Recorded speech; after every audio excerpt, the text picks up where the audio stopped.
Well, hello, everybody. Thank you so much for being here for our regional meeting of our movement for reading comprehension. We are very glad to be hosting this particular conversation around the theme of innovating for impact, what we have learned about the effective implementation of literacy programs. And for this, we have the great privilege of having with us our dear friend Rukmini Banerji, who is the CEO of Pratham Education Foundation, one of the leading organizations in our world trying to address this very significant challenge. Just to give you a fast presentation of who Rukmini is, I'll share that she completed her BA at Stevens College and attended the Delhi School of Economics. She was a Rhodes Scholar at Oxford University and earned her PhD at the University of Chicago. She has become a real global citizen through her education, as you can see. She worked as a program officer at the Spencer Foundation in Chicago for several years before returning to India in 1996 to join Pratham as part of the leadership team. She has led the organization's research and assessment efforts, which have included the internationally acknowledged Annual Status of Education report. She has served as director of the Acer Center in New Delhi for 10 years. And as I mentioned, she is now the CEO of Pratham Education Foundation. So we're very, very glad and privileged at having you here, Rukmini. Welcome to this session. Thank you. Thank you so much, Emanuel. Namaste to everyone, as we say in India. It's a really big honor for me to be speaking to you on the other side of the world. And it is amazing that we can have this conversation because I think we have many common dreams and maybe common challenges also. So I really look forward to our conversation. Rukmini, let's look into what the particular session could be. It's very clear to us that once that literacy is established as a priority in our national or subnational levels, the most complex challenge arises, which is making these policies work on the ground, in the classroom. We'll be trying to discuss how we make this implementation effective in these environments. Of course, drawing from Pratham's idea and having more clarity about what students should learn, what are the sustainable reading routines, what kind of teaching support is required in order to have these practices improve, and of course, what assessment tools would be available for this to be of productivity for the schools.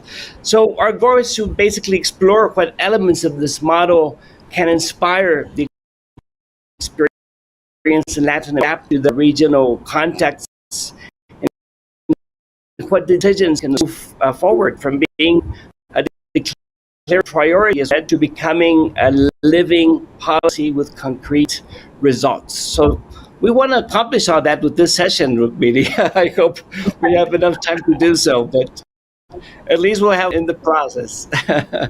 Yes. So why don't we just start, Rukmini, maybe with this initial question, trying to tap into the heart and mind of Pratham's experience in trying to identify what conditions are essential for the effective implementation of large-scale literacy programs. What elements would you consider essential for this to happen? Go ahead. Yeah, so I would say that, Pratham is about 30 years old. And in our first meeting, we were really working, making sure that all children come to school.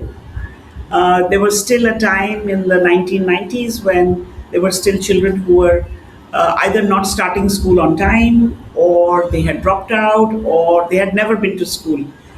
But as more and more children came to school and stayed in school, we began to feel other problems. And teachers would say the children are here now, but they are not doing what we would like them to do based on the curriculum and based on our expectations. And parents would say that we are sending our children to school, but we are not seeing the kind of progress that should happen. So, somewhere there was a mismatch. The expectations of being in school were, now that my child is in school, they will just move, They'll rapidly flourish. through the system. Yes, exactly. And in that time, many parents did not have.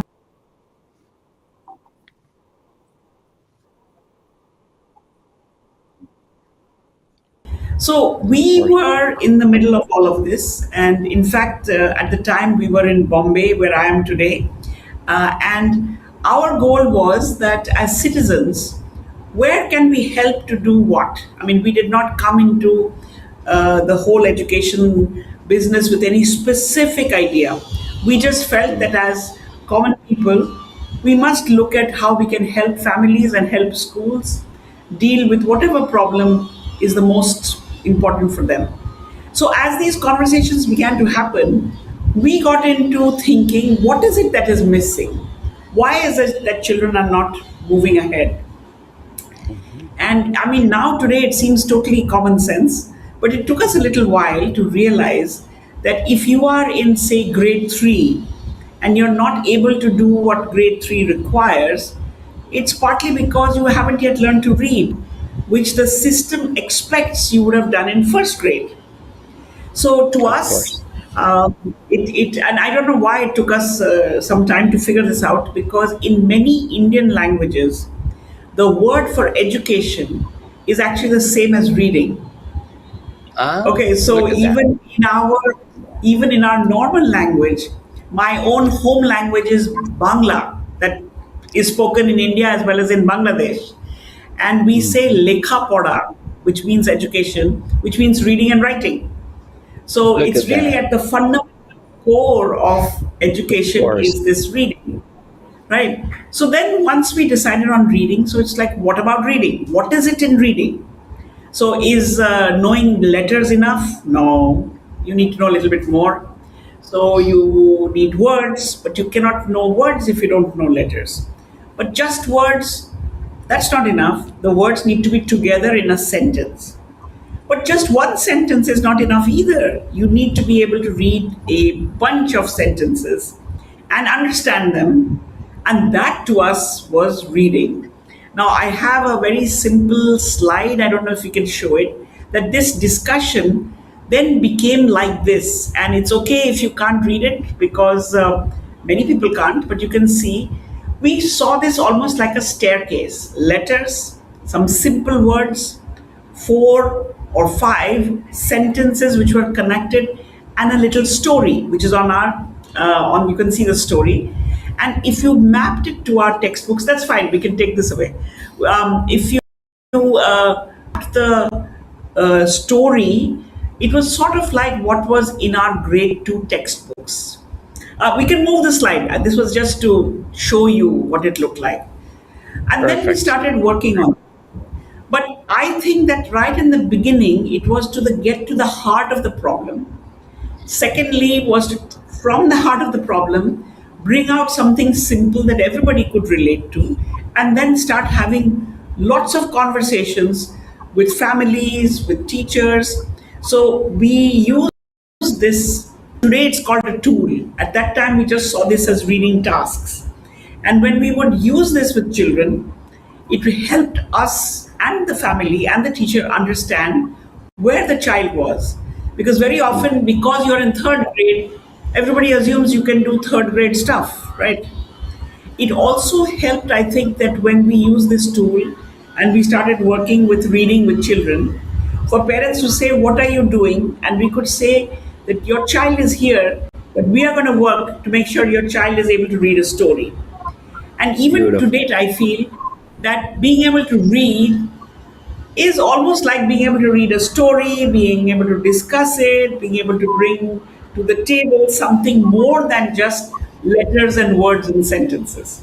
And I think that your movement for reading comprehension is a movement for getting into the heart of really reading. Mm, So what of I'm course. saying, I think, is that the conditions need an understanding of the situation. And if it's Of very course. complicated, people walk away. It has to be explained and felt in a simple way. And then you have to have the desire to solve whatever the problem is. I remember one Hmm. last thing I will say. I was in a village once, and the village headman, the head of the village council, he was asking me what I was doing. And once he understood it, I asked him, what would it be like if every child in this village could read whatever you gave to them? And he stopped and he looked at me and he said, that would be fantastic. So that's, I think, what we need. Those are the conditions on which, when everybody wants that all children should be able to read, able to progress, then I think the conditions are right for launching big Mm. efforts. Right? I love it, Rukmini. I can clearly see that you have systems thinking in place for this to happen. So you were able to really dive into what the current reality was at that moment, really try to understand it and sense it. And that took you to finding, as you mentioned, the heart of the matter. And that heart of the matter, when you already had a good grasp on it, could find a simple, understandable solution, a simple, understandable route of progress so that that heart of the matter could be addressed. And in the process, making sure that all the stakeholders that were involved had a good understanding of this, but also had a good buy in, really had the will to tap into this and contribute to the solution. As you mentioned, not only the teachers, but also decision makers on the ground level, on the municipal level, really trying to understand what the relevance of this effort was and trying to understand how they could support and help this. Would that capture it in a nutshell? And I would say that the families are very important in this, Of course. because it is and I think that is something we learned from universal schooling. Why and how has universal enrollment happened? Because Mm, as families, as decision makers, as common people, you understand what going to school means. It's very clear. Going to school means you get up in the morning, you get ready, you put up your bag, you go to a building, and that's called the school. And I think that the simple vision of what going to school means helped everybody at their own level provide that effort. The thing about learning is that it's not so visible. Schooling is very visible. Learning, you mhm. just assume learning must be happening. So you have to have ways in which you make what you want very visible. Because when you do, then everybody can climb onto that train and then you can travel together. Of course, of course. And in that process, making sure that those small hits, those small success stories of the progress of each child, make it very visible for everybody to really look at this Yeah. progress and get hope that Yeah. it's working. That's amazing. That's amazing, Yes. Rukmini. Thank you very much. Um, in that process, I would just love to see where you felt the teachers were, because normally, in our context, teachers usually find uh, that they feel burned out because of the challenges that they face day to day with trying to deal with the needs of their children, no, of their students. When you launched this initiative, how did you feel the teachers? Were they already instantly interested and involved and engaged, or did you have some work to do with them for that to happen? So I would say that the issue of the teachers, or how we will move forward with teachers, you have to take two steps back. First of all, in Pratham, we first have to do things ourselves to prove it to ourselves. So we have what we call large laboratories. Because if I have to convince you, Emmanuel, about something, then I must know how to do it. I must know the magic. Only then I can teach you the magic, right? So Yes, anybody who works with anybody else must first prove to themselves that they can create and show you the solution that we are talking about. It's not a question of a manual or a textbook. I have to show it to you with my hands and my, in some level, my heart, right? In The action, yes. second is, I would say that the teachers, at least in India, they are trained to follow a curriculum. So if you are a third grade teacher, you will pick up the third grade textbook and then you will teach chapter 1, chapter 2, chapter 3 and go that way. So the teachers often, when something new comes, will say what happens to the curriculum, what happens to the syllabus, because very often that is what they are judged on. And they realize that there are Exactly. children in their class who cannot do it. So our effort when we work with the system was to work with the level above the teacher first. So in India, we have in many places, we call them, they have different names, but basically they are the resource persons who support the teachers on the ground. Of Our course. view is that for any big change to happen, the leaders first have to lead it. So on the one side, we have Pratham people who know what to do.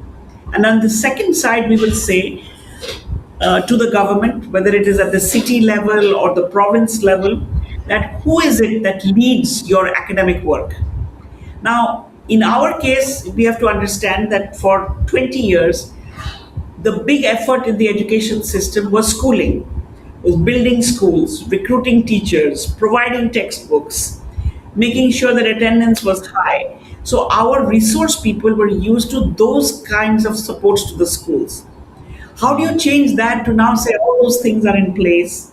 Now my support has to be to help the teacher to make the transformation in the children.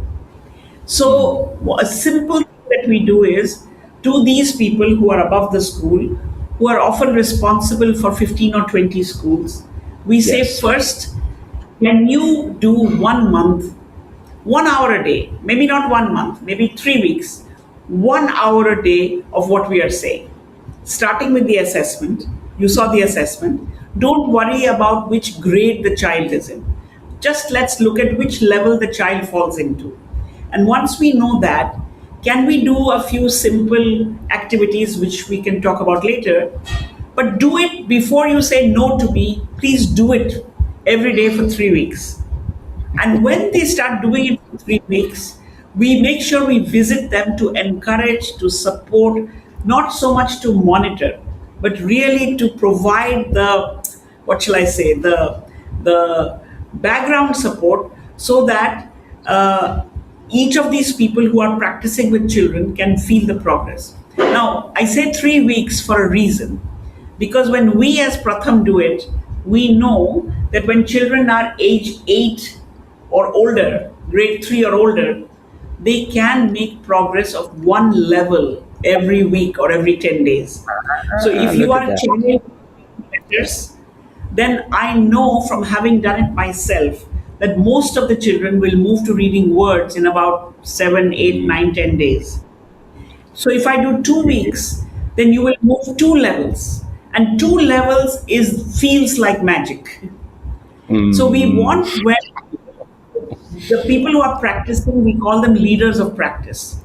By the Leaders time of they finish practice. their by the time they finish their 3 weeks, you want them to be like missionaries. You want them to say, it doesn't matter what Pratham told you or didn't tell you. I changed. Emanuel was a boy in my class.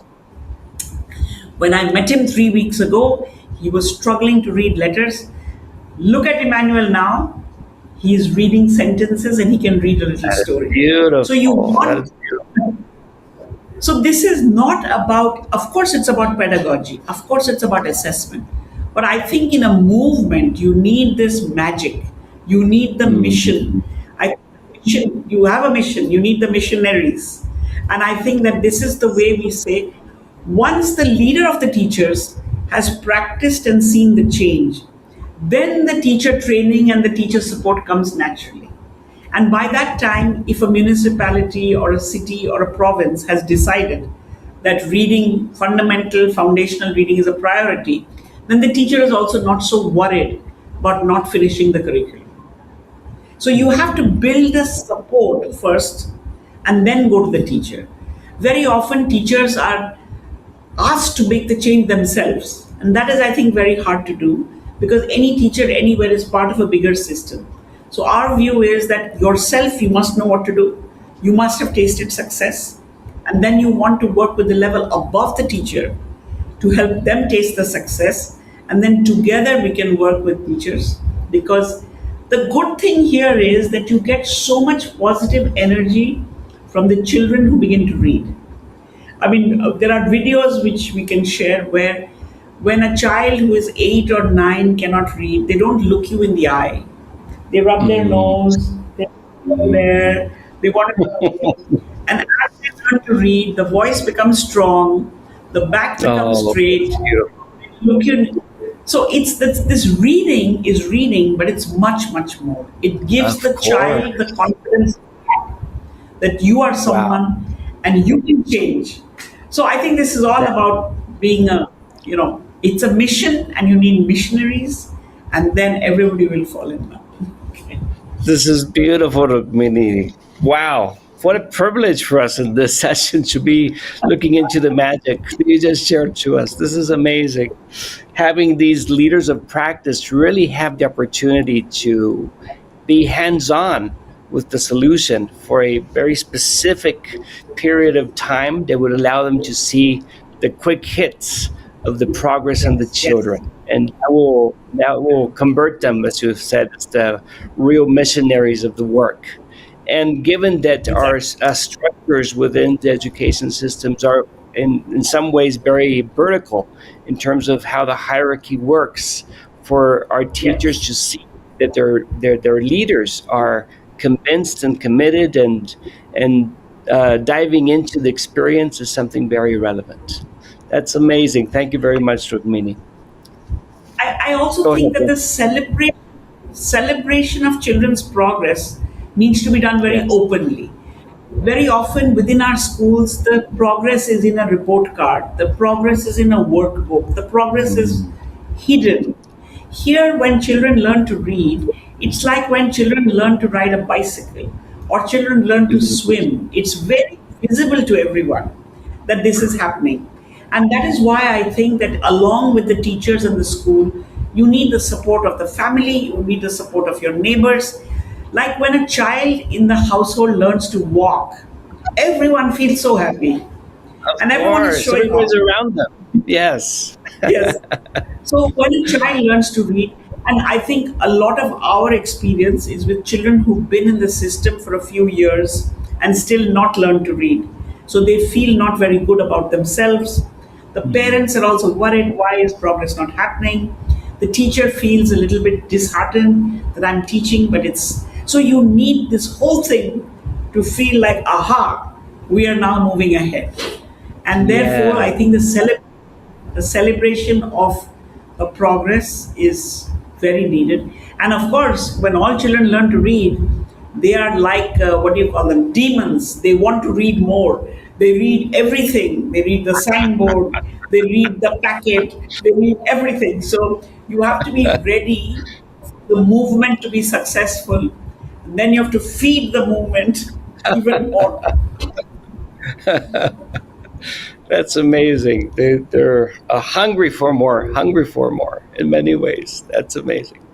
Thank you, Rukmini. That's very valuable. You've shared with us some very relevant lessons already in how we can get this going on the ground for our initiatives in Latin America. But I guess that the assessment element is very relevant. No, you said it was super important to see where the progress is going and to be able to make it very visible. So I would like if you could please share to us what role do you think simple assessments and even these rapid feedback systems play in sustaining improvements in the early literacy efforts? No, this assessment and also the feedback loops that we might be able to tap into the system. So I would say that much of what I'm saying is based on our method, which is called teaching at the right level, which is designed for kids who are 7, 8, and older. What you do with kids who are younger can be different. So if you are at least 7 or 8 years old, that very simple assessment that I showed you is literally one piece of paper. on which I have some letters, some words, some paragraphs, one paragraph, and some story. And the reason it is like that is that if I am going to teach children how to read, I must hear them read right now. I must see where they're at. I can't have them do an examination with a pen and paper because I don't know if the paper comes back to me blank. Is it because they didn't understand the question, or is it because they just couldn't read? So, this one on one is important. Even if it takes 5 or 6 minutes per child, as a teacher, as a parent, I need to spend that time with each individual child. Because when I do that, I realize many things. I realize what level he's at, that child is at.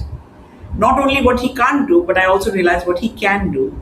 And more importantly, I can see how hard the child is trying. Because in learning anything, how hard you're trying is also really important.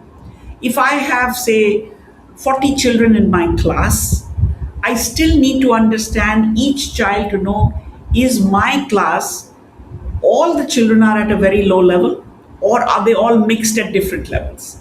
Because what I do with them will depend on my understanding of individual children, but also of the whole thing, right?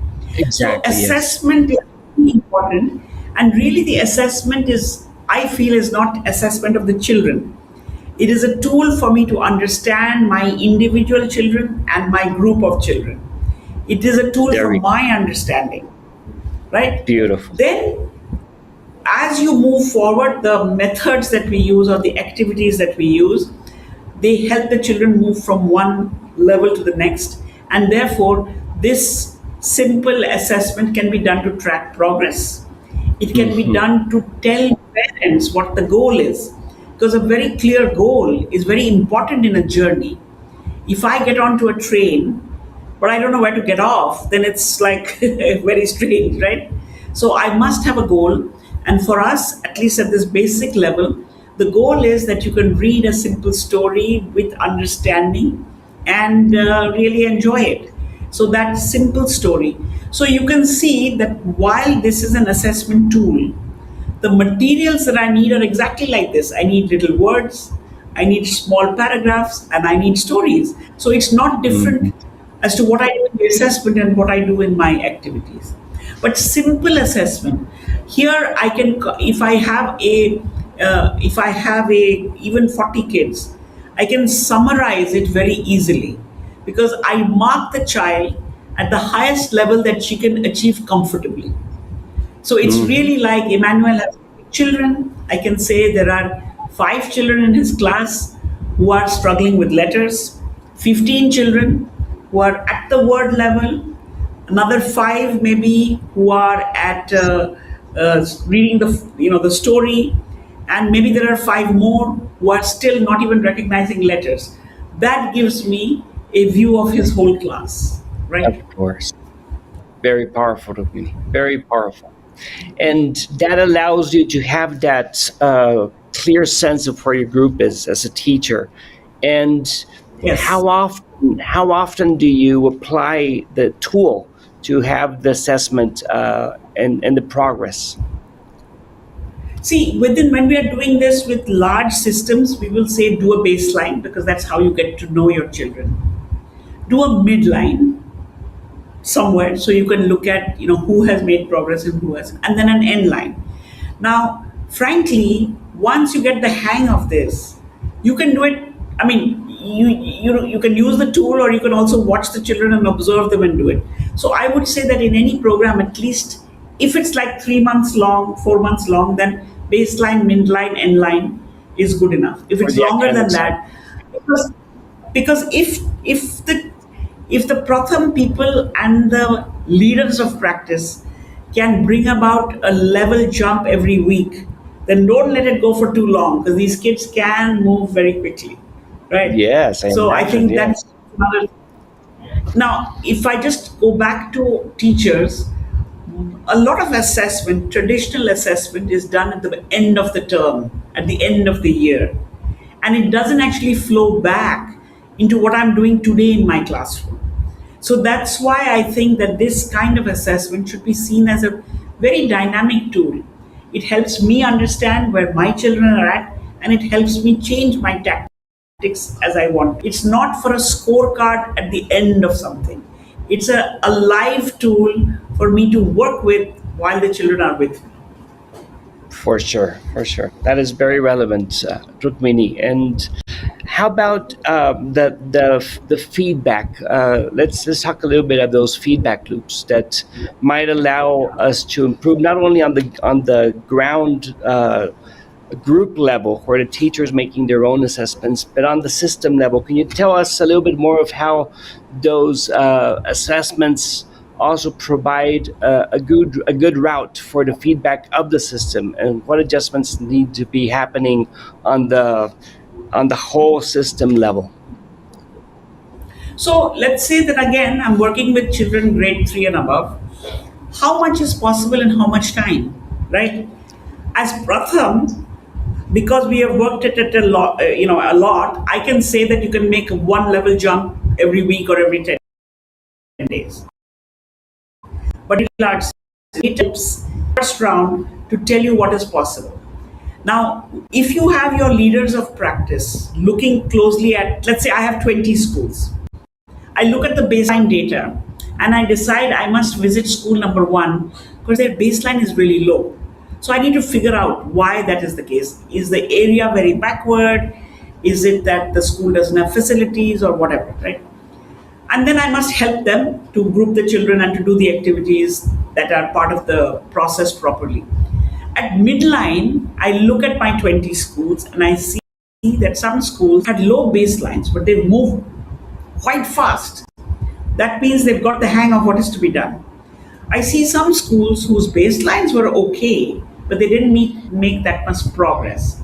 So the midline gives me as a leader of practice to figure out who needs my attention the most. The end line tells my whole system what was achievable in this round. Because the more we do something, the better we should become. So if we feel that the progress was not as much as we'd like, go back and revisit to see what should we change. Should we change the time? Should we have focus on certain activities? Should I be giving you more practice material to go home? Should I be calling the parents and saying, do this with your children when they're away? So if I am seeing good success, then I build on it. If I'm seeing some places where I'm stuck, then revisit. So the whole thing is a dynamic sort of a journey. And I think that this assessment and the view that the leaders of practice get when they're visiting, the experience and the evidence go very well together to say, what's the next mix that I need to do? And in any successful system, each cohort should do better than the last cohort. Right? Sure. That's how I Yes. know the system is picking up. And very soon the system should be saying, what's next? Because this is done. Of course. No, that's very clear. That's very clear. And you see the relevance of those feedback loops, making sure that the very valuable, very rich information that's on the ground level is going up to those you mentioned, the leaders of practice, so they could have the feel and be able to harness the resources of the system to be able to allocate them based on the needs.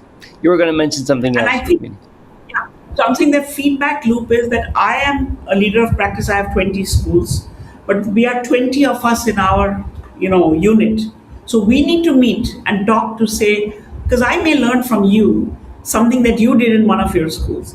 And I think it is this feedback loop combination of my observation, my experience, and my evidence that then goes to the province level and then to the higher level. So that the Exactly. next year or in the next cycle, I can plan based on what I was able to achieve. Very often, I think we make plans based on things we've put on paper rather than build plans on what I did this year and say, like when you're cooking, you make something today, it was kind of okay, but the family said, a little bit more salt, little blah, blah, blah. My next round is going to be better because I got the feedback Of and I course. taste along the way. And so that is how progress happens. Progress cannot happen just because I gave you a great plan. Progress happens when I take the plan, do it, you do it, I do it, we all do it, we see what works, we know that at least so much can happen, and then we work on other things. Beautiful. And you mentioned something very relevant, Rukmini, the communication between peers. You said, hey, hearing from what my peer is doing is going to allow me to maybe identify new practices or best practices. Does this figure of communities of practice on the level of teachers, on the level of the interim leaders, exist in the model that you're sharing? Well, there's always some amount of feedback that people, in India, there is always teachers' meetings once a month or, once in 2 months or whatever. I think that how to make those meetings very productive, because it's always good to, peers are also very good for just chatting and having a good time, right? So within a meeting like this, we will introduce a couple of, items for discussion and encourage people to give examples. Because very often I find that in the beginning, when people feel this is all very difficult, they will use very macro words. Oh, children live in poor households. We cannot expect learning support from poor parents. But when you've seen some success, you start talking about specifics. I had a boy in my class. He was doing this. Then I tried that. This succeeded. That did not succeed. So I think that how do we use meetings to actually share and then move to the next step? That next time we meet, we will talk blah, blah, blah. And how do I take what happened in my meeting to inform the next level up? These are things that often have to be structured a bit, because we think that this one is the alignment from top to bottom has to happen. The top can only, at least that's my view, that the top should be informed by the experience of the bottom, so that the next round of planning can be better than the last round. But if that feedback does not flow up, then next year's plan will be just the same as this year's and we will not move ahead. So yes, how to use, say for example, when some of the teams who are working in Africa, they don't have this leader of practice, then what do they have that can be adapted for this purpose? The purpose is that you need support, you need to learn, you need to share. Now, the human beings, I feel, do well if there's a little bit of a structure. I still don't have so much faith in chatbot being able to do this. Okay, maybe there will be a better chatbot than I have met, but I find that 5 people getting together and arguing and talking and pushing each other and so on, I think helps you make progress. For sure. Yes, we've found that those communities of practice are really a hub for trust, building those relationships of trust between the peers, and also for having these experiences of learning and of sharing the good practice between each other. I think that communities of practice at a horizontal level also have to be connected to the higher level. Very important. So that alignment is required. Exactly. Beautiful, Rukmini. I'm wondering, what kind of barriers do you usually normally find in the process of establishing these practices in the classrooms? What are the teachers finding in terms of the main obstacles to become effective in this process? Could you just share some of them that we might relate with from the Latin American perspective? So I think that one structural problem is what happens to my curriculum? What happens to my grade level expectations? This is all fine, but will my children, especially in cases where there may be examinations which test you at the grade level, this may be taking some children from very low level to some level, but not up to the grade level. So what do I do then? Because as a teacher, I'm responsible for the overall thing. So I think that's one problem. The other is when there is a lot of variation in the classroom, that you are all at the same grade, but I have a very wide variation. So teaching at the right level helps you with that variation, helps you to see Okay. progress across the continuum. But often the grade level may be too high for all of this to show up in grade level results. And that's why I feel that the alignments is not just enough to bring in an assessment and some methods to help the foundation. I have to link this foundational building of reading ability with what you're expected to do. So while we are building from the ground up, I think there needs to be a view on curriculum revision as well. Because what is the point of having curriculum and examinations if they are not serving most children? I'm not very familiar with, say, Europe, but I imagine that in a developed country, by developed I mean that where the needs of the majority are met by the standard practices, there, whatever it is that you're required to do, the capability, the support from the parents can help 80-85% of the children to make progress as expected. In my country, we have a curriculum which maybe is, and our curriculums are changing. So I'm saying that the traditional curriculum may have been for the kind of children who have a lot of support at home, can make progress quickly. But when 100% of kids come in, then that one has to change because it cannot serve in the same way kids who need a lot more support. So I think there Of needs to course. be ground level change happening, but there also needs to be expectation level change happening. And it is unfair to expect teachers to be able to change the curriculum. That curriculum change has to come from the decision makers and the policy makers so that the difference between what I'm expecting from you and the support that I'm giving you as a teacher, comes closer together. So I think Yes. that the challenge we are seeing is structural change is needed.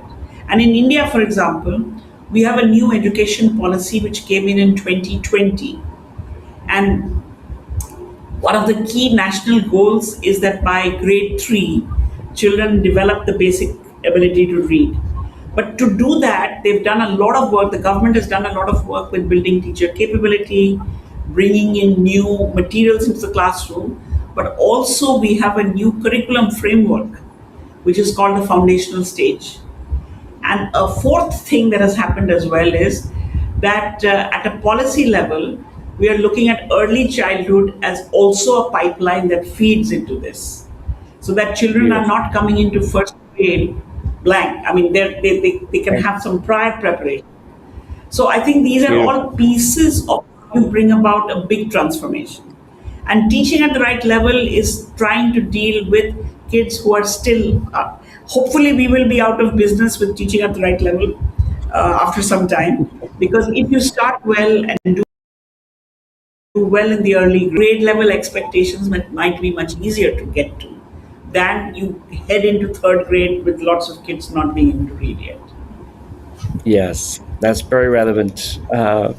And in general, I guess there's always that challenge of making sure that the curriculum structure is aligned to the needs and the Yes. reality, the ground level. No, so that feedback Yeah. loop that you were mentioning is also very relevant to make it effective and as fast as possible, so that those more structural adjustments may be made. No, I would just like to take Yeah, yeah, a yeah. few seconds here to invite our audience, if they have any comment or question, we are more than glad to address them with the time we have for this session through the chat. So if anybody wants to make any question or comment, please do so through the chat of the program, and we can gladly bring it to the table with the time being.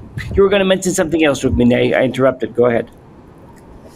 Yeah, I was going to say that the whole uh, the structure that you were talking about has to adjust to the majority of the kids who are going through, right? And Yes. it's not just the classroom, it is the curriculum, it is the assessment, it is the time, and many of these things have to be constantly, adjusted to make sure that we are getting to. I mean, you can't change textbooks every year, but at some level, I think if you thought of all of this as a continuum, so our new education policy says there is a foundational stage, age 3 to age 8. At the Okay. end of the foundational stage, you gain these, so kids can move at a different pace if required. Teachers can provide different kinds of support. We don't have to be tied into a single age grade type of Yes, movement, right? exactly. So I think that there is a structure, but there is some flexibility Very to, and important. you're giving teachers, Flexibility. yes, yeah, and you're giving teachers the support to be able to provide that um, you know, Yes. Yes, I agree. There's a balance between that structure and yes, the freedom, the flexibility, and I would say the trust we must yes, provide to our teachers for them to have the sense of what is needed in each case. No, within that overall structure and all the yeah. resources that are available for them to take place. No, so that's very relevant. I guess another question I would have is how can we balance in the systems the need for the simplicity of the solutions, as you mentioned, and the diversity of the school environments? Because, as you mentioned, there's well, variations and differences between the environments, between the settings, and the fact that we need very simple tools and very simple strategies. How can we balance that so that the systems become effective in that respect? I mean, I think, see, there, I feel that these cycles are where you make the adjustments, right? So I do something for some time, I see what most people can do. And then, if like sometimes teachers find it easy to bring a child from a letter level up to a word level, but they struggle to move them to the next thing. So then I know that that's where I need to look at next. As to everybody can come up to here, but they're struggling to come up to there. So that's where I need to really, in my next round of training or next round of discussions, figure out where that block is. So I think that the simplicity comes from the fact that, you know uh, if you make it all very complicated, then holding it all together is very difficult. So let's say in our method, in the teaching at the right level method, just to give you an example, we use story. So you read aloud, you discuss a story. Everyone can do that, unless your home language is different from the school language. Whether you can read or not, you can all participate in a story. So that gives you that overall frame. Having done the story, then I will, different groups, tell you, look at the text. For the kids who are only at letters, say find these letters. To the kids who are Mm, at word level, I'll find, so I'm using a common and then I'm using a variant. very good. Now, in my first week, when I'm using a story, I will do it slowly. I will make sure everybody gets it. But by the time I'm doing a story in my fourth week, what I'm doing with the story is getting deeper, correct? Both orally as well as in terms of. So there is a progression that I have to, and that progression sometimes, if I use a tight curriculum, is given to me. The trick here is how do I have the progression in mind, the goal in mind, but equip the teacher with the flexibility to move. And in our case, we find that the best way to support the teacher is to have a leader of practice who is supporting them to say that, that because the leader of practice is seeing 20 classrooms.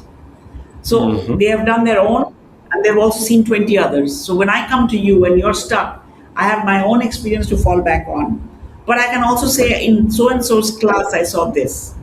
So the structure needs to be there, the goal needs to be there. The structure in our case is maybe four activities you do every day. One is reading, one is discussion, one is some work with the phonetic structures of language.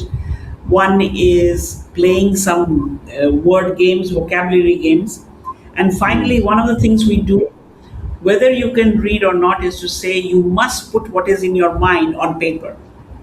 So it begins with scribbling and drawing, and then slowly turns into actual words and so on.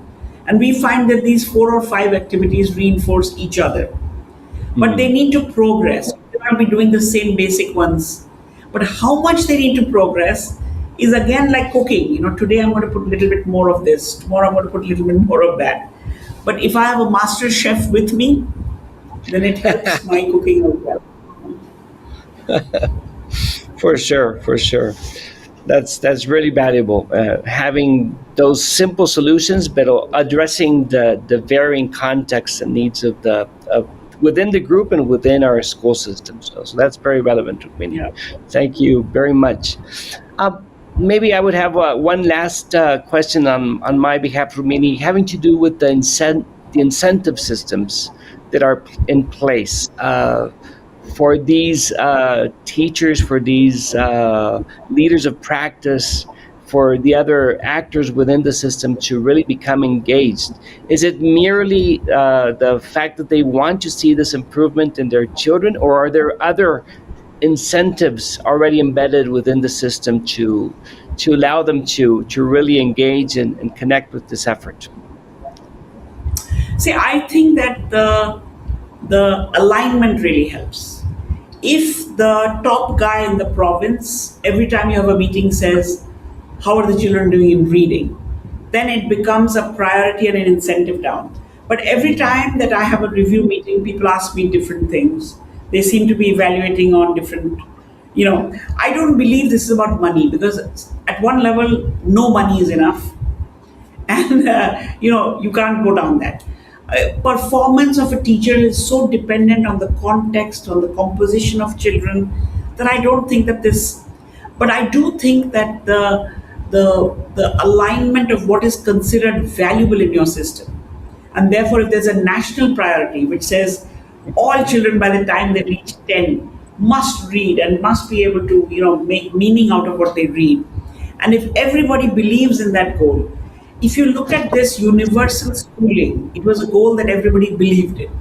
And therefore, you can measure against that goal, because it's a common desire that all children should be in school. Similarly, I think we have to learn that if all children reading is a goal, then how does the whole structure and the system and the incentives work there? Penalizing Yes. those who are not making progress is not a good thing, because that doesn't help in any case. Providing extra support to those who are struggling more, whether it is a teacher or a student. So I think I feel that it's a mindset shift to say I'm not going to leave anybody behind, versus there are going to some people are going to be excellent and some people are not. So when you take this view that not a single child will go from fifth grade to sixth grade without reading, then I will do what it takes to make sure that happens. But my system has to value my effort. You can't Yes. have just intrinsic motivation of many people doing that. Of course, of course. That interest from the leadership structure, the way that they're not only making it visible, but celebrating and recognizing the Yes. progress that each Yeah. teacher's having, that each leader of practice is having. All that generates this energy within the system to become motivated and engaged towards that common objective. And I guess something we want to accomplish from this movement for reading comprehension in Latin America is to make sure that other actors within our system are also Yes. putting this as a top priority, making it a priority not only from within the system, not only from within the education system, but to see civil society, to see the private sector, to see artists, cultural leaders Yeah. also embracing this to make sure that we all connect with this common purpose. No?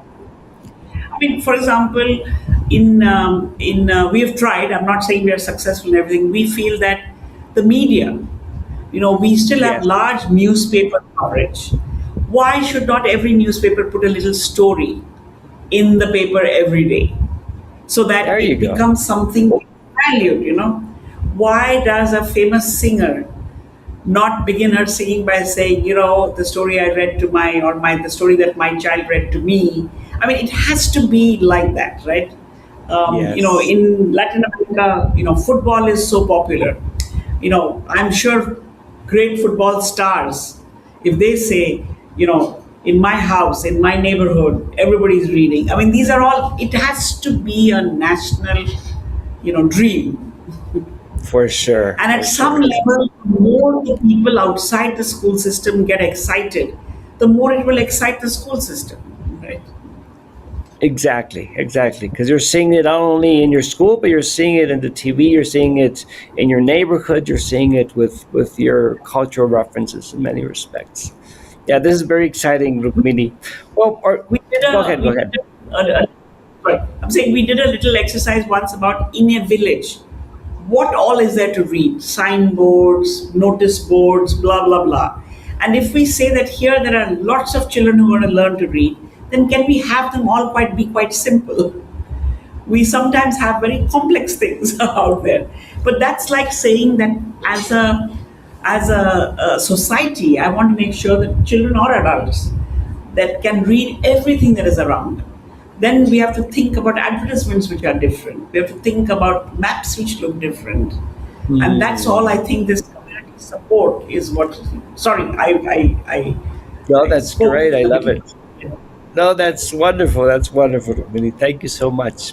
We're already getting close to the end of our time here together, but I would just love to provide you one last opportunity, Rukmini, to share with us any other insight or message or recommendation you might have for this beautiful movement that is being birthed in Latin America, that we wanted to move forward in this common purpose. Whatever you want to share us as your final thoughts. Just a final thought is when children learn to read, they need a whole amount of stuff to read, which means that many people have to think about what to give the children. So we have seen a lot of creative urge from teachers, from older students. Imagine that in your school or in your street, there is a blackboard on which every day there is a new story written by somebody. So I Ah, think that this movement can really also really be a movement for writing for children, inviting people who normally don't see themselves as writers to really mm, participate in creating this broad that's a good landscape. one. Yes, that's beautiful. That's beautiful, Rukmini. To really get engaged as the community in providing Yes. many more resources, many more Yes, engaging exactly. resources for our children Yeah. to become excited about connecting Yeah. with this reading And it can effort. be local, it can come from a grandmother, it can come from the fishmonger, it can come from anyone because everything in life is a story. That is so true. That is so true.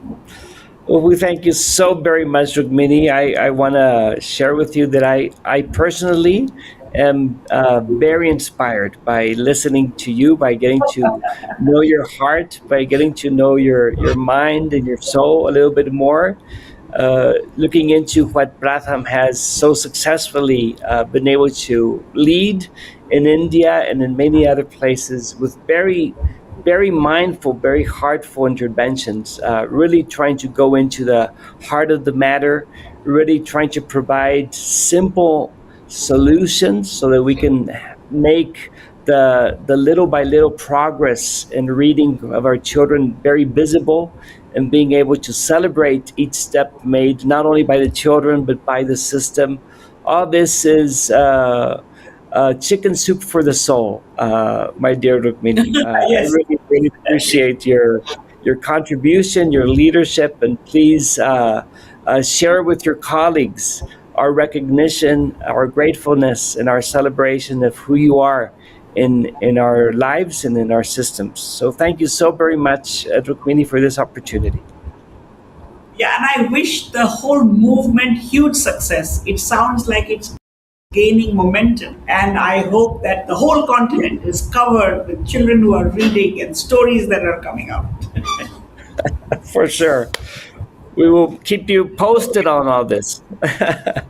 Thank you very Thank much, you. Rukmini. Thank you. The same here. Thank everybody in the audience for being here with us for this very significant session for the movement for reading comprehension. We hope you all continue to enjoy this journey together. Big hug to everybody.